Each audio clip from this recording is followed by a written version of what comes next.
ദീർഘദൂരം യാത്ര ചെയ്യുന്ന ഒരു ഹനഫി മദ്ഹബുകാരൻ തൻ്റെ 4 റക്അത്തുള്ള ഫർള് നിസ്കാരങ്ങളെ 2 റക്അത്താക്കി നിസ്കരിക്കേണ്ടതാണ്.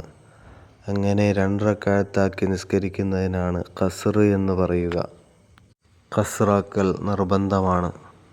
ഇനി ഈ യാത്രക്കാരൻ തൻ്റെ യാത്രക്കിടയിലിറങ്ങി ഒരു ജമാഅത്ത് നിസ്കാരത്തിൽ പങ്കെടുക്കാൻ ഉദ്ദേശിച്ചാൽ എങ്കിൽ ഒരിമാമിനോടൊപ്പം ഇദ്ദേഹം 4 റക്അത്ത് തന്നെ നിസ്കരിക്കേണ്ടതാണ്.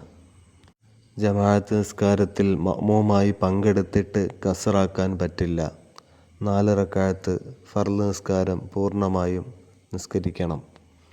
ഇനി ഹനഫി മദ്ഹബുകാരനായ ദീർഘദൂര യാത്രക്കാരൻ മറ്റുള്ളവർക്ക് ഇമാമായി നിന്നാൽ അവിടെ ഇദ്ദേഹത്തിന് 2 റക്അത്ത് ഖസ്റാക്കി നിസ്കരിക്കേണ്ടതാണ്. മറ്റുള്ള മഅ്മൂമീങ്ങൾ അവർ സ്വദേശികളാണെങ്കിൽ, ദീർഘദൂര യാത്രക്കാരല്ലെങ്കിൽ അവർ പൂർണ്ണമാക്കി നിസ്കരിച്ചു കൊള്ളട്ടെ. അങ്ങനെയാകുമ്പോൾ ഇമാമ് നിൽക്കുന്ന ഹനഫി മദ്ഹബുകാരൻ അദ്ദേഹം മഅ്മൂമുകളോട് പറയണം, നിങ്ങൾ നിങ്ങളുടെ നിസ്കാരം പൂർത്തിയാക്കി നിസ്കരിച്ചു കൊള്ളുക, ഞാൻ യാത്രക്കാരനാണ് എന്ന് അവരോട് സൂചിപ്പിക്കേണ്ടതാണ്.